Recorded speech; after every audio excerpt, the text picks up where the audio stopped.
apa namanya, berusaha untuk menjebloskan saya, tapi nggak ada delik. Bentar ya, sebentar.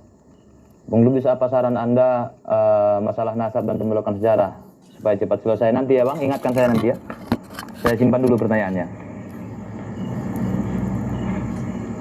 Karena mereka nggak punya delik untuk nangkap saya, Bang TJ juga sebenarnya nggak punya delik. Nggak punya delik. Cuma kenanya di mengedit foto. Mengedit foto si Alwi itu. Baru segitu udah baper ngap. Baru diedit fotonya baper. Jeblosin orang ke penjara. Katanya cucu Nabi. Padahal kalau mereka nggak mulai duluan, kami nggak mulai ngedit foto. Kalau mereka nggak mulai duluan. Sedangkan omongan mereka ke orang lebih parah dari ngedit foto. Tapi nggak apa-apa. Kita nggak lapor balik, kita turuti permainan mereka. Supaya apa? Supaya umat tahu siapa mereka-mereka. Mereka nggak punya delik untuk saya, tidak punya. Akhirnya cara-cara yang lebih licik, yang lebih jahat pun mereka lakukan. Apa itu? Pembunuhan karakter. Ingat, itu jurus mereka, pembunuhan karakter. Kalau tidak bisa membuat laporan fitnah segala macam untuk jeblos ke penjara, tidak bisa diintimidasi, tidak bisa dipersekusi, cara-cara yang biasa nggak bisa, maka bunuh karakternya. Supaya dia tidak percaya diri, supaya dia kena mental, supaya orang tidak percaya dia lagi, supaya orang menghujat dia, supaya orang membuli dia. Itu cara-cara yang mereka mainkan. Itu. Habib Syekh Segaf, Habib asli apa enggak Bang? Gue pengen tahu. Mau Habib asli, mau enggak Habib asli, Habib semua sama Bang Alawi. Belum bisa membantah tesis Kiai Iman. Secara ilmu nasab, batal sebagai keturunan Nabi. Lanjut.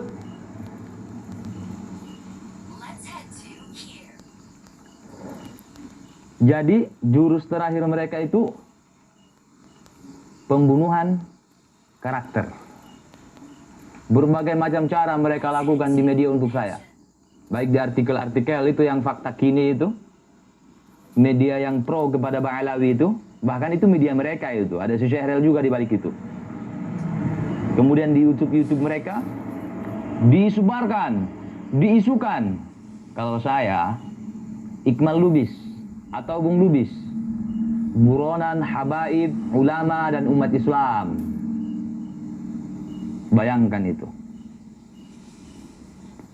Yang ngomong itu ya, bentar ya, Romi, kalau Lutfi bin Yahya apa golongan semua Habib itu ya Bang Alawi, keturunan dari Alawi bin Ubaidillah. Semua Habib, mau Habib siapa kek? Gitu Bang, nanti dulu Bang ya. Nanti dulu ya. Bagaimana tadi?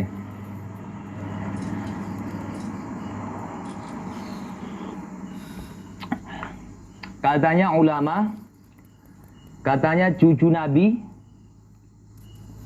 tapi melakukan cara-cara yang jahat, cara-cara yang licik, memfitnah, membunuh karakter.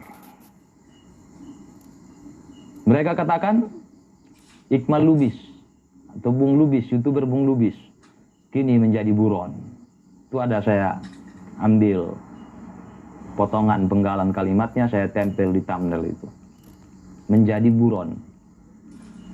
Kira-kira yang berhak menerbitkan DPO, daftar pencarian orang alias buronan, kira-kira siapa? Aparat kepolisian, pihak yang berwajib. Dan alhamdulillah saya tidak pernah punya catatan kriminal. Tidak pernah. Saya tidak pernah punya catatan kriminal. Dan saya tidak pernah menjadi DPO. Cek di Mabes Polri. Tapi apa yang mereka katakan? Buron. Buron. Anda bayangkan, Anda seorang orang tua, kemudian mendapat kabar, anak Anda buron, yang ngomong Habib, yang ngomong ulama. Anda bayangkan perasaan keluarga dari orang yang dikatakan buron tersebut. Keluarga besarnya.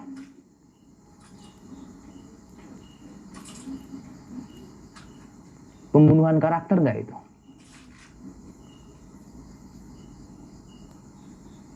Jahat, bangsat, keji, licik, bajingan, itu. Yang ngatain itu orang yang mengaku sebagai keturunan Nabi, berjubah, bersorban.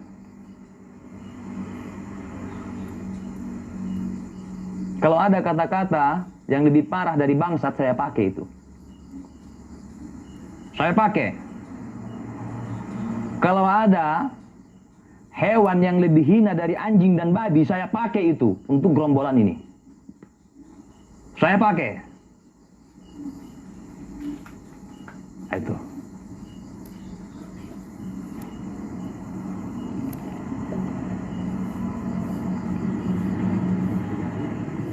Maka sejak itu, beredar berita-berita di media-media mereka. Upaya-upaya untuk membunuh karakter saya. Supaya saya ketakutan, buronan. Supaya saya malu, kena bully. Supaya saya kena mental.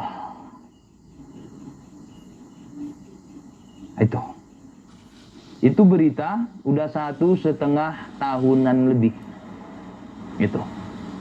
Bukan baru-baru ini, bukan. Jadi, gak usah heran kalau hari ini ada klaim-klaim makam, ya, klaim pahlawan-pahlawan pejuang diklaim Ba'alawi, orangnya sudah meninggal diklaim. Yang masih hidup aja mereka berani.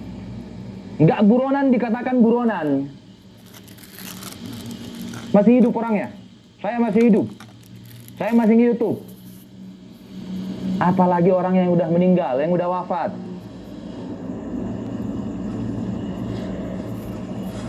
Udah paham kalian?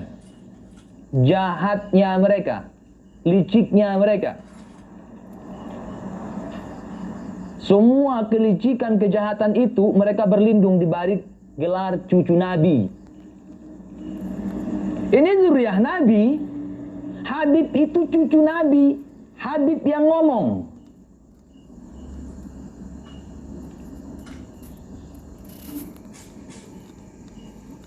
Udah paham kalian?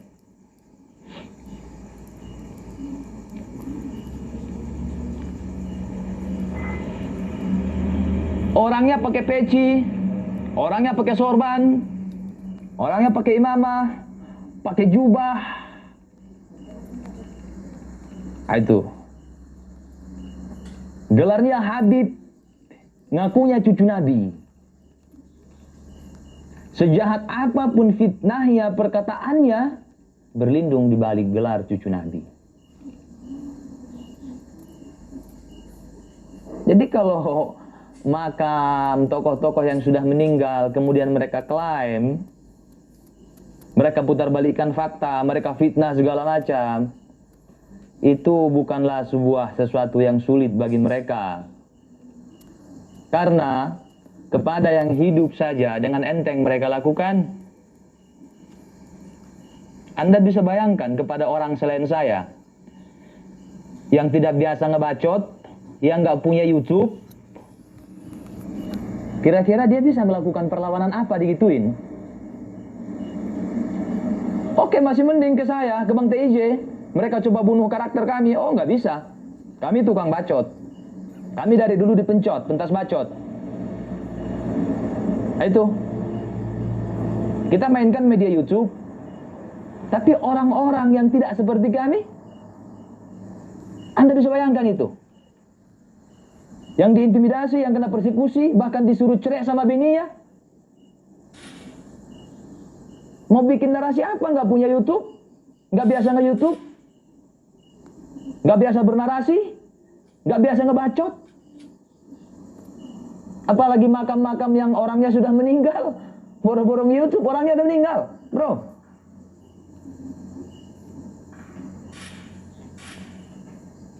Jadi nggak usah terlalu kaget sama fitnah-fitnah mereka, sama klaim-klaim mereka. Ke makam lah, ke tokoh-tokoh lah, ke yang hidup aja mereka berani. Padahal saya tukang bacot. Bang TJ itu imam besar bacot.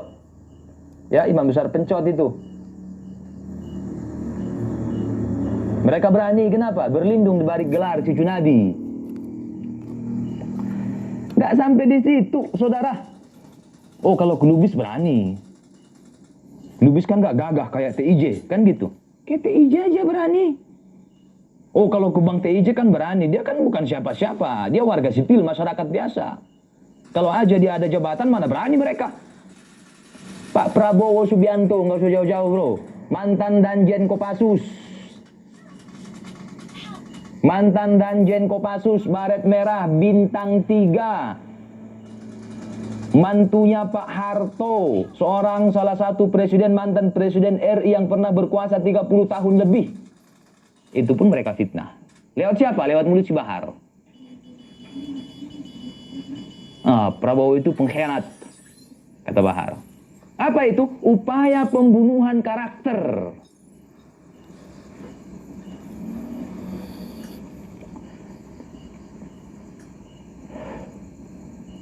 Itu upaya pembunuhan karakter, bro.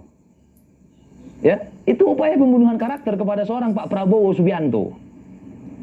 Gak usah ngomong-ngomong Prabowo depan anak. Prabowo pengkhianat. Katanya gitu. Kata si Bahar. Bahar katanya paling gak suka sama pengkhianat. Tuh. Itu Rian Jombang di lapas digebukin sampai tulang rusuk patah. Bahar, kenapa gak kau gebukin Pak Prabowo? Gak punya nyali? Cobalah. Coba. Kau bilang kan Pak Prabowo pengkhianat. Segitu takutnya kalian sama Pak Prabowo sampai kalian bunuh karakternya? Kalian katakan pengkhianat? Segitu takutnya kalian sama bacotan saya sampai kalian coba bunuh karakter saya?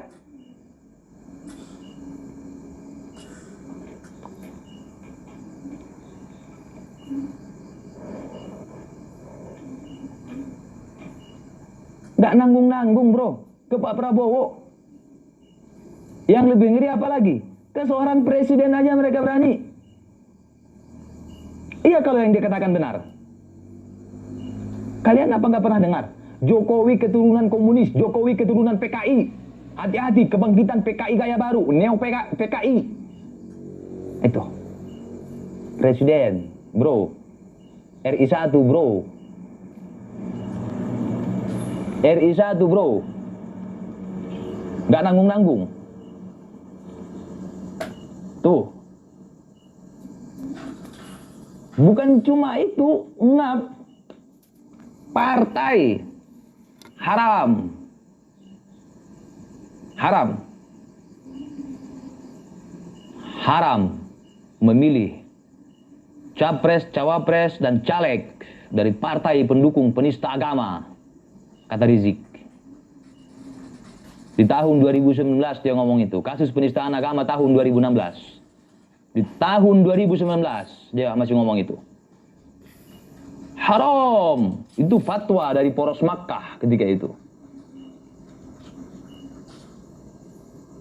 Mampus itu Anies. Baca capres haram dong versi Rizik. Capres haram dong. Kenapa didukung oleh partai haram versi Rizik? Jualan isu PKI, jualan isu komunis. Itu untuk pembunuhan karakter, bro. Itu pembunuhan karakter. Padahal, wahai kalian, hei oknum-oknum Ba'alawi yang jualan PKI, yang jualan komunis, ya, untuk membunuh karakter lawan-lawan politik kalian. Kalau kami mau, kami bisa pakai isu itu untuk si Anies. Dia kan masih keturunan Yaman walaupun bukan Ba'alawi. Sedangkan di Yaman itu, Yaman Selatan itu sah menganut paham komunis sampai detik ini. Apa kita katakan hati-hati Anies itu keturunan Yaman, Yaman itu PKI, Yaman itu komunis? Enggak. Enggak.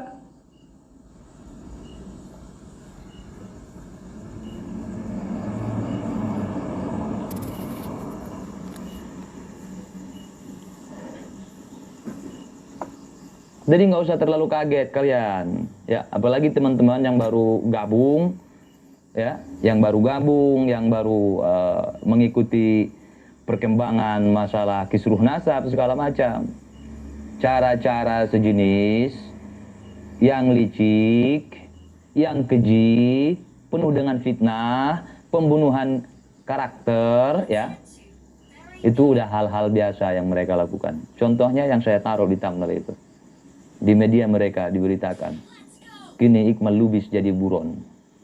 Buron, bro. Padahal saya tidak pernah punya catatan kriminal. Tidak pernah. Silahkan periksa. Ya, silahkan periksa mulai dari yang paling bawah ke Polsek. Silahkan periksa ke Polres. Silahkan periksa ke Polda Riau. Silahkan periksa ke Mabes Polri. Ada nggak saya pernah punya catatan kriminal?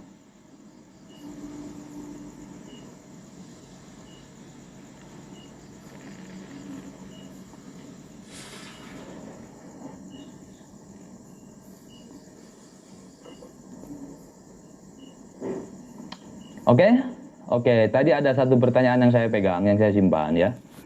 Barusan saya keingat. Tadi ada yang nanya di kolom komentar, di live chat tadi, apa itu tadi? Sarannya Bung, supaya permasalahan nasab, klaim-klaim makam dan sebagainya cepat selesai, ya kan? Kalau dari saya, selain dari ulama-ulama pribumi Nusantara sebagainya yang non Ba'alawi, ya, ataupun terah kerajaan, terah keraton ataupun terah wali songo, selain dari itu semua, sangat-sangat penting di sini peran pemerintah. Sangat penting. Dan saya ajak semuanya supaya kita suarakan diadakan seminar nasab nasional yang difasilitasi oleh negara. Negara berhak untuk itu. Berhak, sangat berhak. Oh, ini kan masalah agama, kan gitu. Ya justru karena masalah agama, bro. Ini Indonesia, negara dengan penduduk mayoritas muslim terbanyak di dunia. Yang kedua, kata siapa? Negara ataupun pemerintah tidak ikut campur dalam masalah agama.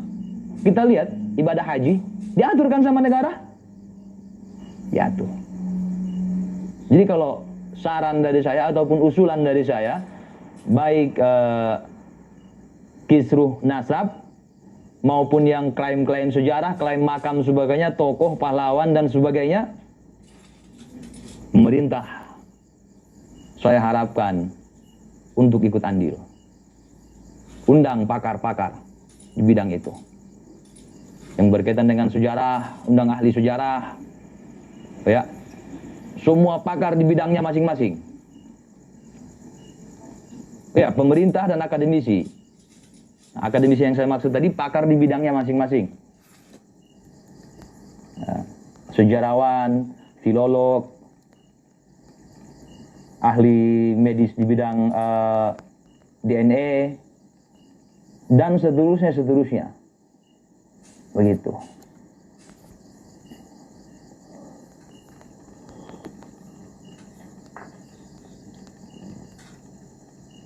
Ente tahu apa mal? Sini ke Jakarta nggak ada ongkos, ane ongkosin. Bukan ane ongkosin gua katanya. Gua ongkosin lu mal. Ente tahu apa mal? Mal. Ente siapa mal? Siapa lu mal? Sini mal ke Jakarta mal. Lu nggak punya ongkos, gua ongkosin lu mal. Makan aja masih dawir. Sok-sok ngongkosin ke Jakarta. Kata siapa itu? Si bukan lampu taman, lampu tembak Mio.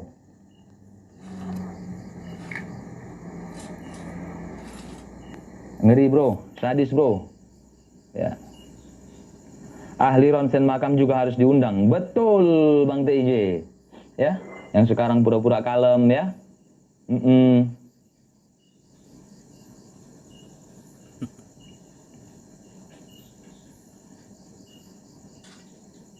Pakarnya diundang di bidang ronsen makam. Apakah ronsenan Mbah Lutfi itu udah benar? Ya enggak? Terus punya sertifikat nggak dia? Gelar-gelar akademisinya apa sebagai ahli ronsen makam? Apakah sarjana kubur atau apa? Ya kan? Legalitas harus kita pertanyakan dong. Emang langka-langka ilmu mereka ini kawan, ya? Langka-langka. Sangat langka. Ronsen makam tuh. Ya. Apalagi yang langka itu? Ini metode membaca kitab Kidal versi Bahar. Nanggung-nanggung.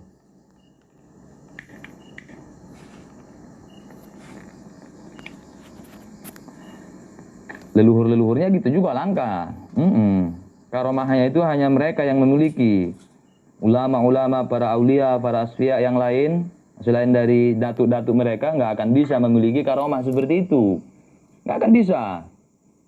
Mi'raj 70 kali sehari. Tuh. 70 kali sehari. Cuma mereka yang bisa, datuk mereka. Burung lewat di atas kuburannya pun jatuh. Ya. Bro, kalau narasinya seperti itu, ya, saya nggak kepikiran lagi, saya nggak di mana ya? Itu bagi saya bukan makam keramat lagi, tapi makam kutukan loh. Ya, masa hewan lewat pun jatuh mati? Masa ada makam keramat kayak begitu? Keramat dari mana coba itu? Itu bukan keramat, yang ada angker, serem. Kalau kayak gitu bukan makam keramat, yang cocok makam kutukan itu. Seandainya ada ya kayak gitu. Benar nggak sih? Makam keramat artinya adalah pemilik makam tersebut yang dimakamkan di situ seorang alim, seorang ulama, seorang wali yang luar biasa taat kepada Allah, alim, berilmu, amal ibadahnya taat, kemudian memiliki karomah. Sampai wafat pun makamnya itu mendatangkan maslahat bagi umat. Itu bukan maslahat itu. Padahal hewan loh yang lewat. Hewan. Hewan gak bermaksiat kepada Allah. Hewan jatuh mati. Itu keramat atau kutukan itu?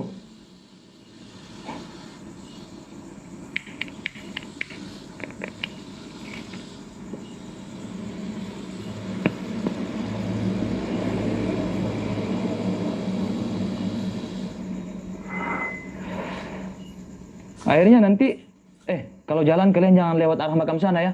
Kenapa? Nanti bisa-bisa kalian pingsan. Kemarin ada burung lewat di atasnya jatuh mati. Kena bala. Itu keramat atau laknat? Itu keramat atau kutukan? Nggak masuk akal, bro.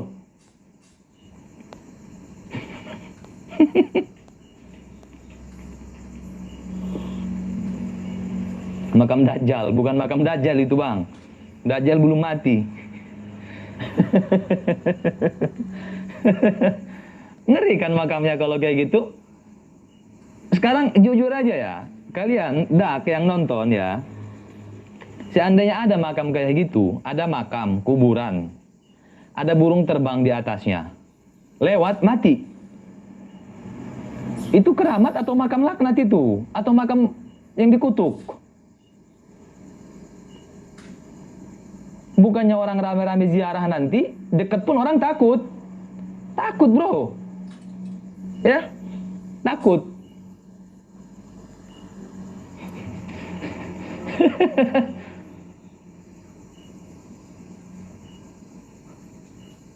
Ada budak yang kepanasan ntar ya. Ini makam Imad Bajingan itu katanya. Oke, Imad masih hidup bro. Masih hidup. Nggak bisa bantah pakai argumen kan.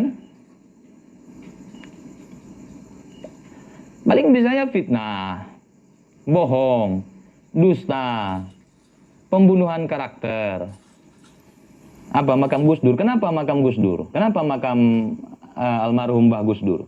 Setahu saya makam almarhum Mbah Gus Dur sampai saat ini ramai diziarahi oleh para penziarah. Di sekitarnya banyak orang-orang jualan.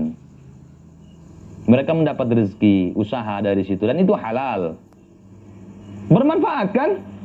Bermanfaat. Tapi kalau yang tadi boro-boro buat manusia, boro-boro maslahat buat umat, boro-boro manfaat buat muslimin dan muslimat, burung aja kena imbasnya bro. Burung burung lewat jatuh. Hewan itu padahal, dia nggak tahu apa-apa tentang makam. Cuma numpang lewat doang.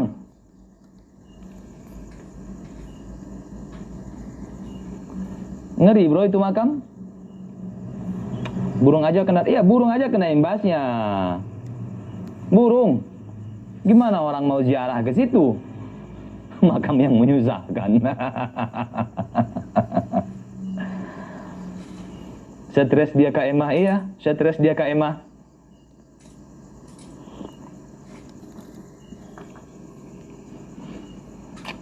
Katanya Imad bisa apa? Katanya gitu kan di kolom komentar, pakai bajingan lagi. Bukan begitu dak caranya. Ba'alawi bisa apa membantah tesis Kiai Imad? Ba'alawi sedunia, bro. Bukan cuma se-Indonesia, Ba'alawi sedunia. Udah ada belum yang bisa mendatangkan kitab sezaman? Seperti yang diulas oleh Kiai Imad. Gak ada. Kitab sezaman, baik ya kitab nasab maupun kitab tarikh, ya, nggak ada. Jadi Ba'alawi bisa apa?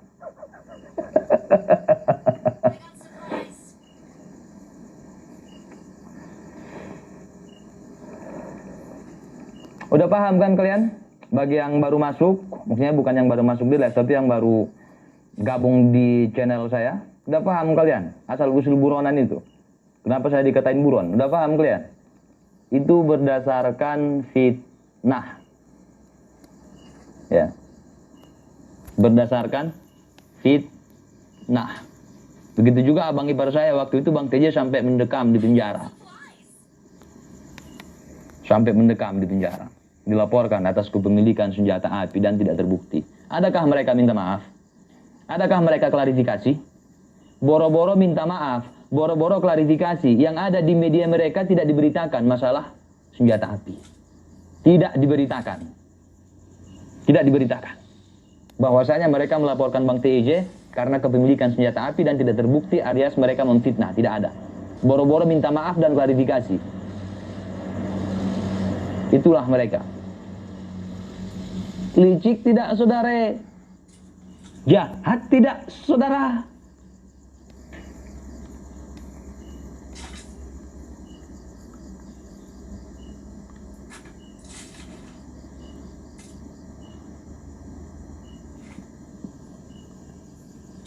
Lubis bukan buronan karena sembunyi atas inisiatif sendiri. Kalau saya sembunyi kalian tidak melihat saya, bro.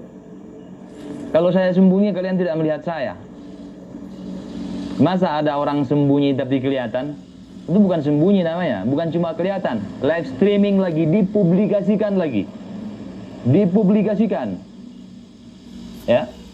Saya bukan sembunyi tapi saya kabur. Mau kabur ke Makkah saya 3 tahun.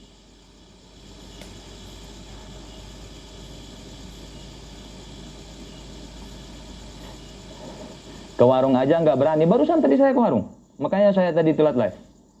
Ke warung beli telur, beli Indomie, pengen ngemie. Bro. Saya nggak ke warung, tapi barang-barang warung banyak di sini kan aneh. Kalau saya nggak ke warung, mana ada ini bro? Mana ada? Kenapa? Sibuk nyari-nyari alamat saya. Buat apa?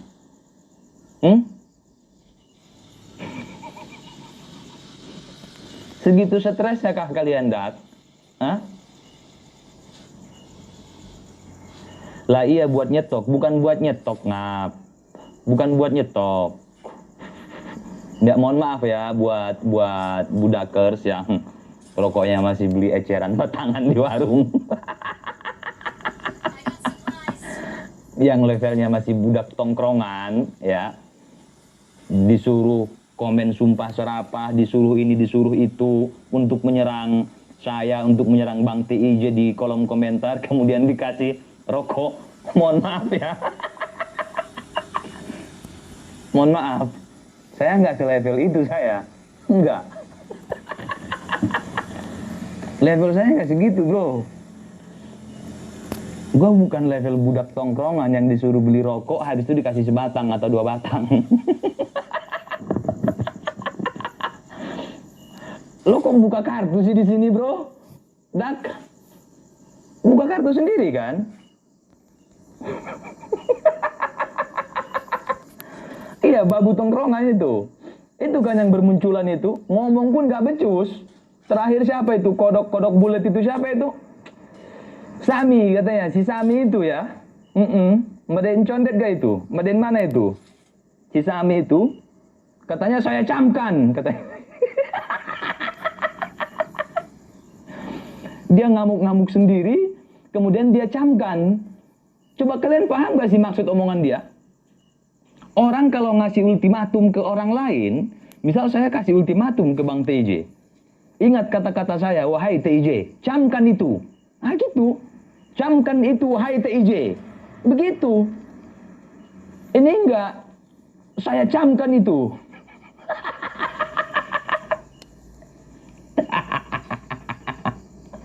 Berarti kata-kata dia yang ngamuk sampai ngangkat-ngangkat golok itu buat dia sendiri. Itu, saya camkan nggak? Model-model gitulah yang dimajukan. Ya Allah ya Robbi.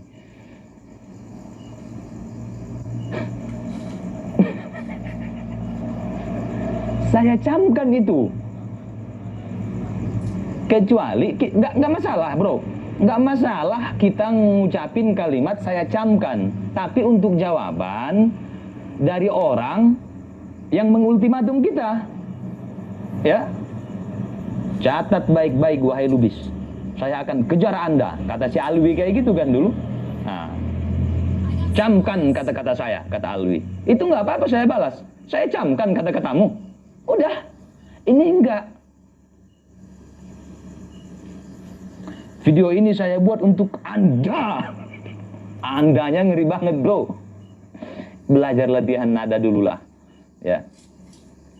Tapi nggak apa-apa ya Pak Muhammad Ridho, nggak apa-apa dia ngomong saya camkan daripada dia ngomong saya cangkul, saya masukin lagi.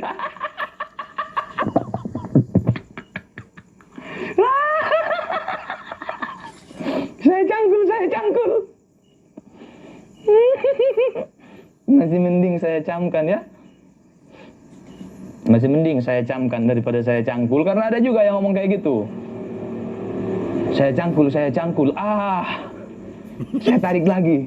Saya masukin lagi.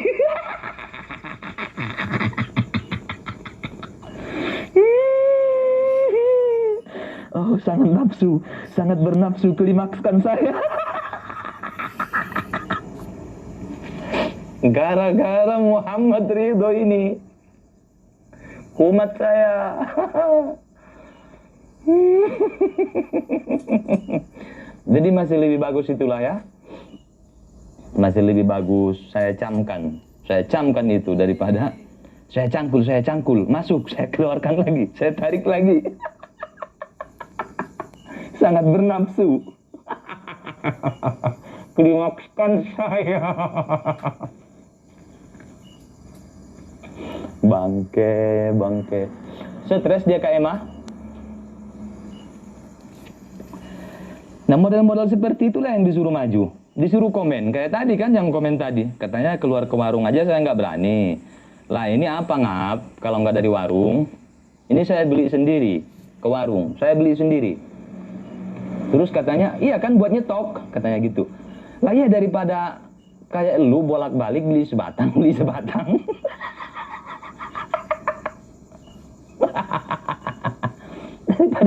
daripada kayak lu Dak, suruh komen menghina dulu, disuruh komen caci maki sumpah serapah dulu di kolom komentar, baru dikasih nih buat beli rokok. Dapatlah jarum super 5 batang.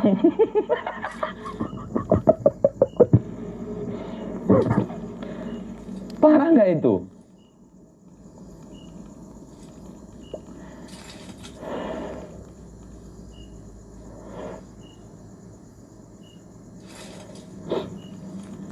Beli sendiri bukan istri. Oh, Anda salah sangka. Anda buruk sangka. Istri itu bukan untuk disuruh-suruh. Istri itu bukan pembantu. Bukan. Anda jangan ceritakan kelakuan junjungan Anda kepada istrinya. Ya. Jangan samakan saya dengan junjungan Anda yang menganggap bininya sebagai babunya. Saya tidak seperti itu. Dan ini pelajaran buat kita semua guys ya. Bukan berarti seorang suami takut kepada istri. Ada kalanya kita minta tolong kepada istri. Namanya rumah tangga saling melengkapi. Tapi kata-katanya pilihlah kata-kata yang baik. Pilihlah kata-kata yang bagus. Yang tidak merendahkan dia. Yang dengan kata-kata itu memuliakan istrimu. Misalnya, kamu lagi telepon sama seseorang, atau misal kayak gini nih, kayak gini, lagi live gitu, tahu-tahu kopi kelupaan gitu kan, nah, ambilin kopi saya dong, jangan gitu. Walaupun itu tidak salah, alangkah baiknya ubah kata-katanya. Panggil dengan panggilan yang baik, yang romantis, istriku, zaujati, sayang, dan seterusnya. Nah, maaf ya, maaf banget, minta tolong ambilkan ini. Habis itu, jangan lupa ucapin terima kasih. Begitu. Paham ya? Paham dong. Istri-istri itu bukan pesuruh-pesuruhmu. Ya. Bukan pula babumu, pembantumu, bukan. Tanggung jawab dunia akhirat itu.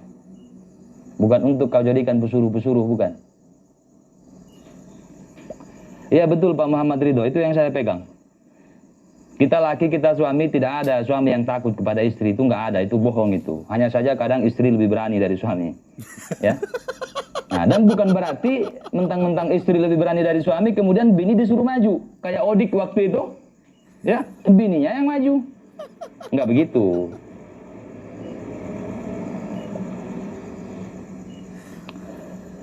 Tidak begitu ya, tidak begitu.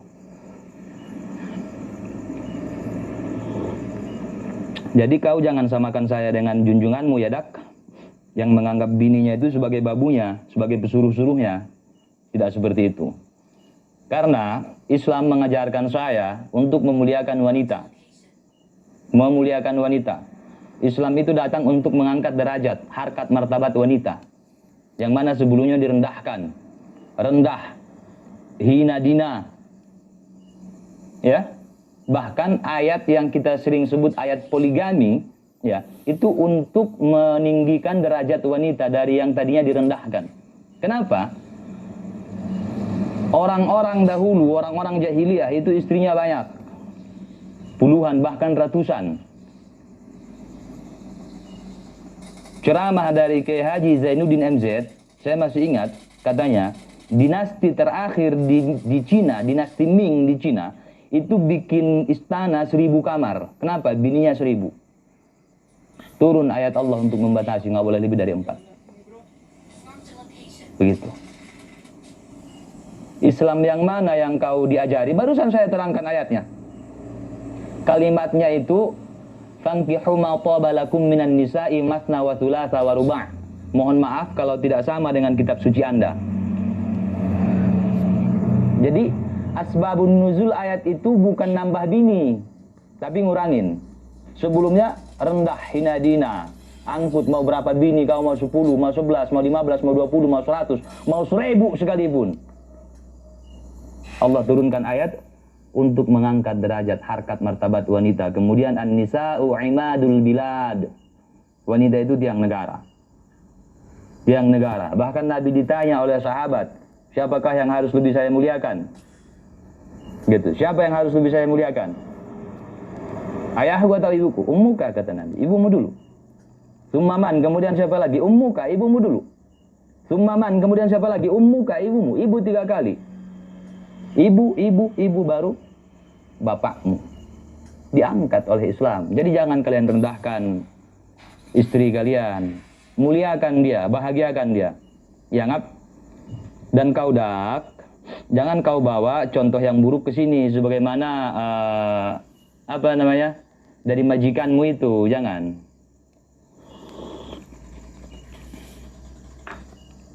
Guru dari mana? Ngajinya dari Bang Alawi katanya. Baru aja tadi saya bilang ceramah dari Zainuddin MZ. Zainuddin MZ itu Allah yarham, itu bukan Bang Alawi Dak. Bukan. Dan saya mengaji, mohon maaf ya bukan pamer, saya mengaji dari kecil. dari kecil. Selain mengaji di rumah, ya, kita ada madrasah di kampung. Waktu itu wajib belajarnya itu 3 tahun, kalau sekarang 4. Dulu 3 tahun dapat ijazah, kelas 1, kelas 2, kelas 3. Alhamdulillah saya punya ijazah madrasah. Saya ngaji. Alhamdulillah. Ya. Kemudian saya mondok, satu kali pun saya tidak pernah mondok ke pondok Ba'alawi. Tidak pernah. Tidak pernah. Saya pernah di Jawa Timur, di Kabupaten Ngawi, ya, kalau nggak salah Kecamatan Sine. Kalau subuh pakai kunut, itu NU, ya, di Kabupaten Ngawi. Kemudian saya pernah di Sumatera Utara, di Ma'had Syekh Ahmad Dahlan, kunut pakai subuh juga, subuh pakai kunut juga, NU, sangat kental. Orang Padang Lawas pasti tahu, Pondok Pesantren Aik Haywara. Itu pertama kali dulu saya. Kedua, di Ma'had Al-Khair. Masih di Sumatera Utara, di Kecamatan Huragi, Hutaraja Tinggi. Hutaraja Tinggi. Di sana orang nggak kenal Ba'alawi malah. Yang punya yayasan itu YPHKS, Yayasan Pendidikan Haji Khairuddin Siregar. Itu di Desa Mananti, tepatnya Kecamatan Hutaraja Tinggi, Kabupaten Paranglawas, Sumatera Utara. Yang ketiga baru yang di Ngawi, di Sine itu. Sine. Itu. Terakhir Jawa Tengah, Ngab, di Mang Syahid, NU Tulen. Jadi saya nggak pernah berguru mondok ke Ba'alawi. Nggak pernah. Nggak pernah. Alhamdulillah. Katanya, belajarnya dari mana? Dari Ba'alawi kan? Dak. Ngimpi Anda, dak. Ngimpi.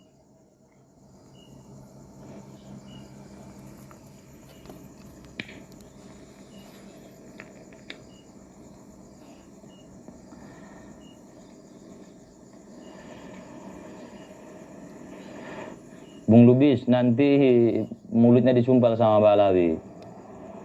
Sumpallah kalau bisa. Di Ngawi tidak kenal Habib juga, Bang. Keren, apa ini? Aris Gianto, Tegari Sine. Saya ingatnya cuma Sinenya, Ngap. Kalau kampung atau desanya bukan Tegari, bukan. Pondoknya Pondok Al-Ihsan. Pondok Al-Ihsan, pimpinan Kiai Abdul Manan. Al-Ihsan, Sine. Al-Ihsan. Meskipun nggak lama dulu di sana, tapi pernah lah ngalong-ngalong gitu ya. Kalau kata orang Sunda, santri kalong. Ya.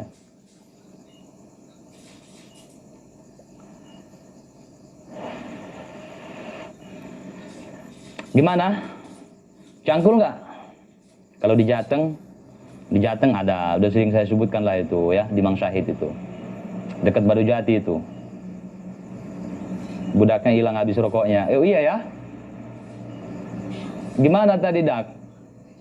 Dapat jatah berapa batang?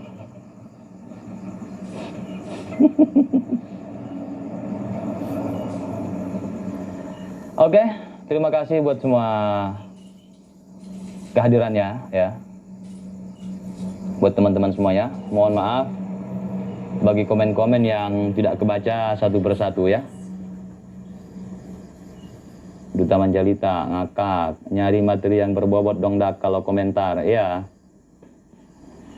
itu yang saya bilang tadi. Jangankan di kolom komentar, yang muncul versi video aja ya. Versi video itu kan udah di atas komentar ya, versi video. Berarti dia ini lebih mumpuni, makanya dibuat rekaman video. Ya. Kadang yang biasa ngoceh itu, mental-mental jempol ya, itu nggak berani ngomong depan kamera. Tapi kalau udah berani ngomong depan kamera, berarti komen pun mantap dong. Nah, jangankan yang mental komentar ya, jangankan yang mental jempol, mental depan layar aja ngomongnya masih level babu tongkrongan. Contohnya si itu siapa, kodok bulat itu siapa sih? Si Sani itu. Nah, saya camkan itu katanya. Dia ngancam dirinya sendiri, saya camkan. Padahal dia nggak lagi debat sama siapapun. Dia monolog, dia bukan dialog. Ya. Kalau yang saya cangkul masih mending, ngap. Karena ada yang dicangkul walaupun online. Ya. Walaupun nyangkulnya lewat chat ya. Sambil ngocok di kamar mandi. Masih ada lawan. Ya kan? Lah ini saya camkan, dia itu monolog bukan dialog. Kalau yang cangkul online itu kan dialog walaupun lewat chat. Nah, masih ada lawan. Nah, itu yang si Sami itu Allahu Akbar. Ya, saya camkan itu. Harusnya bukan begitu. Camkan itu wahai Imad. Dengarkan baik-baik kata-kata saya wahai Imad. Camkan kata-kata saya. Gitu. Ini enggak. Saya camkan itu. Tapi begitulah. Kalau dia pintar, kalau dia cerdas, kalau akal sehatnya diaktifkan, dipakai untuk berpikir, dia tidak akan jadi budak. Terima kasih atas segala perhatiannya. Mohon maaf atas segala kekurangan. Wassalamualaikum warahmatullahi wabarakatuh.